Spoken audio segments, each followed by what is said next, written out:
ဆောင်းကားသီးလေးပါထဲအောင်မလား ဆောင်းကားသီးပါပြီလား အုံနောက်ကောင်း ဟဲ့တဲ့ဟဲ့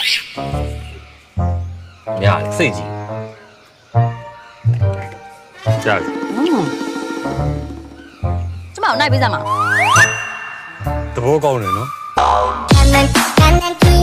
ပြီးသူနာမည်လား တိုင်ပွားတဲ့သမီးသိတယ်ဒယ်ဒီရဲ့ဒီကငိုးယူနေတဲ့လူကဘာလို့ကယူခေါ်လာလဲ ဟောသားကြီးဟင်ဒါမင်းရဲ့သမီးလားဟာလား နေငါသမီးလေ ဟာရှင်မရိုင်းလာကြီးလားဒယ်ဒီကောင်ပြတခါရွဲလို့မလေးမစားနဲ့ဆက်ဆံစရာလား သွားပြီခေါင်းကြီးရာရောကျောင်းဘလို့ပတ်သက်မှုရှိတယ်တော့မသိဘူးနော်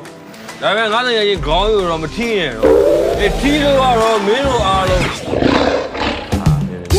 ရများလိုက်လားဟမ် ကလေးရဲ့ဒယ်ရီကကိုကြီးရှိက3200ချီထားဒါအတော့မပါလေဘူးနော် အဲ့ဒါများဗျာယောဒီမှာငါတော့ကိုတော့မဟုတ်ဝယ်သားတယ် ကျိုးလေ ဟဲ့တာဘယ်ကိုကြောင်ကြည့်နေရလဲတောက်ခေါ်နေရလားမေ့စီ ဒါအမေဖြစ်သွားပြန်လေလား ကြောင်မသွားခြင်းလို့မရဘူးတောက် ဒီတိတ်ရကြောင်းသွားတိတ်တိုင်းကမှတိတ်တော့နော်ဒီဟာနဲ့လေတိတ်ချင်းလေကြောင်းမင်းကြောင်းသွားမှာလို့ ဒီဘောင်းမီလေးကတားနေလိုက်တယ်မချစ်လိုက်တယ် ဒါလေးကတားနေလိုက်တယ်ဒါလေးဝေးရမယ် ဟာဘယ်လို အဲ့ဘောင်းမီလို့ဒီနေ့ကဝစ်စရာဒါက လဲ